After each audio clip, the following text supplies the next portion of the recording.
નમસ્તે વિદ્યાર્થીની બહેનો. ધોરણ 7 વિષય ઇંગ્લિશ યુનિટ 4 ક્વેશ્ચન ઓફ યસનો યસનોમાં આજે આપણે એક્ટિવિટી 8 સમજશું. એક્ટિવિટી 8માં તમને કીધું છે કવિતા ફોન્સ કેતકી. કવિતા કેતકીને ફોન કરે છે. But because of network problem તે can not hear some part of sentences. પણ નેટવર્ક પ્રોબ્લેમના લીધે તે લોકો વાક્યોના અમુક ભાગને સાંભળી શકતા નથી. Help them to listen all the sentences properly.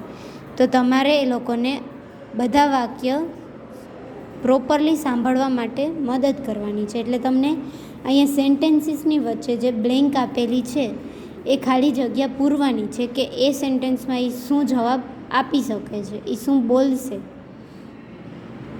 તો આપણે વાંચીએ. Kavita says hello, is it Ketki. Kavita પૂછે છે કે શું કેતકી વાત કરે છે. Ketki says yes Ketki. How are you, did you receive my letter. Ketki પૂછે છે કે હા, હું કેતકી વાત કરું છું, તું કેમ છે અને તને મારો પત્ર મળ્યો. કવિતા કહે છે યસ. પછી નેટવર્ક પ્રોબ્લેમના લીધે એને આટલું વાક્ય નથી સંભળાતું અને આગળ બોલે છે યસ્ટરડે. તો જવાબ આવશે yes I received it yesterday. હા, મને તે પત્ર ગઈકાલે મળ્યો.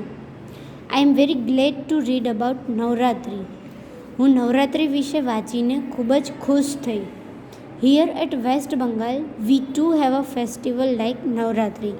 અહીંયા પશ્ચિમ બંગાળમાં પણ નવરાત્રિ જેવો જ એક તહેવાર અમે લોકો ઉજવીએ છીએ.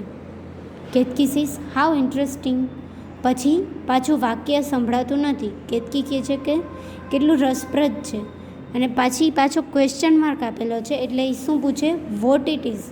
તે તહેવાર કયો છે. Kavita says it is Durga Puja. કવિતા કહે છે કે તે દુર્ગા પૂજા છે. એટલે આપણે જવાબ પરથી પણ ખબર પડી શકે કે એ જ સવાલ પૂછે છે કે તે તહેવાર કયો છે. એટલે આવી રીતે આપણે ખાલી જગ્યા પૂરવાની છે. Ketki says sounds familiar. પછી બ્લેન્ક ગરબા ડ્યુરિંગ દુર્ગા પૂજા.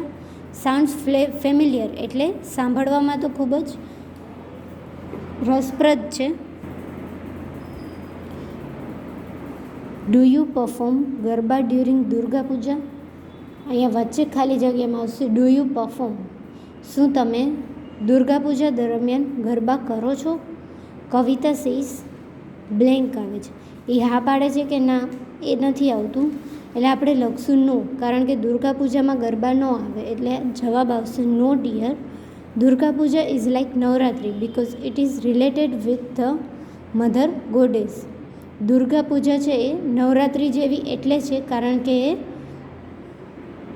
દેવી સાથે, દેવીની પૂજા સાથે જોડાયેલી છે. નવરાત્રિમાં પણ આપણે દેવીની પૂજા કરીએ અને દુર્ગા પૂજામાં પણ દેવીની પૂજા કરીએ. Ketaki says oh yes Ma Durga. Well I called you last night but you were not at home, were you busy. Ketki કહે છે કે હા, મા દુર્ગાની પૂજા માટે. પછી કહે છે કે કાલે રાત્રે મેં તને ફોન કર્યો હતો પણ તું ઘરે નથી. શું તું વ્યસ્ત હતી, કામમાં હતી. Kavita says yes blank with my parents. તો શું આવશે એમાં, I had gone for shopping with my parents. We bought new dresses items for decorations and puja. એટલે એ ખરીદવાની વાત કરે છે એટલે શોપિંગ માટે જ ગઈ હોય એટલે જવાબ અહીંયા આવે છે આઈ હેડ ગોન ફોર શોપિંગ. કારણ કે ડ્રેસ અને પૂજાની ડેકોરેશનની સામગ્રી એવું બધું ખરીદવા માટે ગઈ હતી. We also purchased good items for the celebrations. Food items અમે લોકોએ ખાવાની વસ્તુઓ પણ ખરીદી છે સેલિબ્રેશન માટે. Ketki says so you wear new clothes on Durga Puja. Ketki પૂછે છે કે તો તું દુર્ગા પૂજાના દિવસે નવા કપડાં પહેરીશ. પછી પાછો એક પ્રશ્ન પૂછે છે do you enjoy decorating on Durga Puja. કારણ કે એ ડેકોરેશનનો પણ સામાન લે છે એટલે એના વિશે પ્રશ્ન પૂછે છે do you enjoy decorating on Durga Puja. કે દુર્ગા પૂજાના દિવસે તને શણગારવાની મજા આવશે. Kavita says yes we enjoy decorating. અહીંયા બ્લેન્ક છે, અવાજ નથી આવતો ત્યારે, પણ જવાબ આવશે યસ વી એન્જોય ડેકોરેટિંગ. હા, અમને શણગાર કરવાની મજા આવે છે. And we enjoy food too, અને અમને જમવાની પણ મજા આવે છે. You know Bengal is famous for sweets. Bengal છે તે મીઠાઈ માટે ફેમસ, પ્રખ્યાત છે. વી ઇટ રસગુલ્લા, સંદેશ, પીઠા, kalakand and many more sweets. એ લોકો ત્યાં રસગુલ્લા એટલે રસગુલ્લા, સંદેશ, પીઠા, કલાકંદ જેવી મીઠાઈઓ ખાય છે. Ketki says yes Bengalis have sweet tooth. Sweet tooth એટલે બંગાળી લોકોને મીઠું ખાવાની ખૂબ આદત હોય છે, એટલે એને સ્વીટ ટૂથ કહેવાય. પછી બ્લેન્ક ફેસ્ટૂન્સ. ફેસ્ટૂન્સ વિશે પ્રશ્ન પૂછે છે, એટલે ફેસ્ટૂન્સ એટલે તોરણ. એટલે પ્રશ્ન આખો બનશે do you also have festoons. શું તમારે પણ દુર્ગા પૂજામાં તોરણો હોય છે? Kavita says yes we do have festoons. હા, અમારે પણ ફેસ્ટૂન્સ એટલે તોરણ હોય છે. Our puja pandals are decorative and huge. They are made of bamboo and cloth. અમારા પૂજાના જે મંડપ હોય છે, પંડાલ કહેવાય એને, એ ખૂબ જ શણગારેલા અને ખૂબ જ મોટા હોય છે. તે બાંબુના એટલે લાકડાના જે બાંબુ હોય એના અને કાપડથી બનેલા હોય છે. They are temporary temples. તે થોડાક દિવસો માટેના મંદિર જેવા જ લાગે છે. We put huge idol of Durga in the pandal. અને એ મંડપમાં અમે દુર્ગા માતાની મોટી મૂર્તિ રાખી છે. આઇડલ એટલે મૂર્તિ. People stand in a long queue to see the Durga idol. અને લોકો તે દુર્ગાની મૂર્તિને જોવા માટે લાંબી લાઇનમાં ઊભા રહે છે. લોંગ ક્યુ એટલે line. Ketaki says well this sounds like Ganesh મહોત્સવ. કેતકી કહે છે કે આ તો ગણેશ મહોત્સવ જેવું સાંભળવામાં લાગે છે. Kavita says you are quite right. India is one in many ways. વિવિધતા મેં એકતા. એ પછી બંગાળીમાં બોલે છે વિવિધતા મેં એકતા. એ કહે છે કે તું સાચી છો. આપણા ભારતમાં એક જ ઉત્સવ ઘણી બધી જગ્યાએ ઉજવવામાં આવે છે અને એને અલગ અલગ નામ આપવામાં આવે છે. એટલે એને કહેવાય વિવિધતામાં એકતા. એટલે આપણે કહીએ વિવિધતામાં એકતા.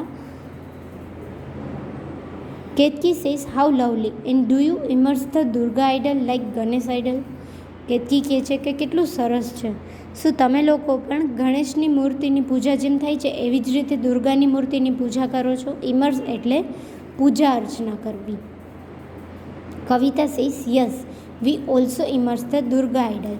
આપણે ત્યાં ખાલી જગ્યા આપેલી છે, પણ દુર્ગા પૂજામાં પણ મૂર્તિની પૂજા થાય છે, એટલે આપણે જવાબ એમાં લખશું yes we also immerse the Durga idol. During immersion procession we chant Durga માત કી જય એન્ડ અસચ્છે બોચોર આબાર હોવે. એટલે એ કહે છે કે જ્યારે ઇમર્શન એટલે પૂજાનું જે પ્રોસેશન હોય, પૂજા ચાલતી હોય ત્યારે અમે લોકો ચાન્ટ એટલે ગાવું, ભજન ગાવું એને ચાન્ટ કહેવાય. દુર્ગા માઈ કી જય અને અસચ્છે બોચોર આબાર હોવે એવું ગાઈએ છીએ. કેતકી પછી પ્રશ્ન પૂછે છે, પણ શું પૂછે છે એ લખેલું નથી, પણ નીચે લખેલું છે it means it will happen again next year. કે આનો મતલબ એમ થાય છે કે આવતા વર્ષે પણ આ પાછું થાય. એટલે કેતકી એ પ્રશ્ન પૂછતી હશે વોટ ડઝ ધેટ મીન. એનો મતલબ પૂછતી હશે. એટલે ખાલી જગ્યામાં લખશું વોટ ડઝ ધેટ મીન, કે આનો મતલબ શું છે.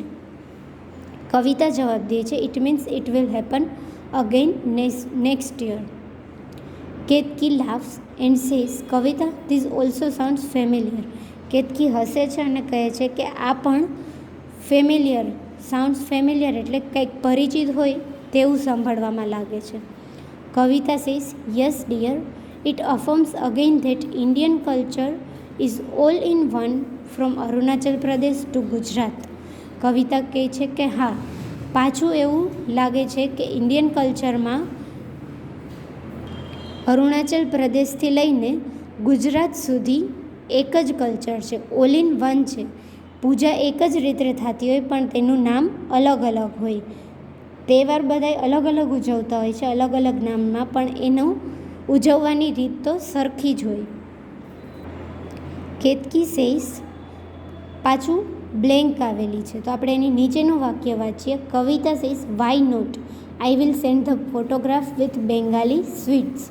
કવિતા કહે છે કે શું કામ નહીં, હું ફોટોગ્રાફ મોકલાવીશ અને બંગાળી મીઠાઈ સાથે.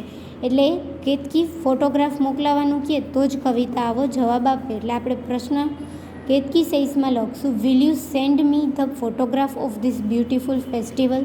શું તું મને આ તહેવારના ફોટો મોકલીશ? એટલે જવાબ આવશે, I will send the photograph with Bengali sweets. Ketaki says that is very sweet of you. Kavita laughs and says you are welcome. Ketaki કહે છે કે તું કેટલી સરસ છે, અને કવિતા હસીને કહે છે યુ આર વેલકમ.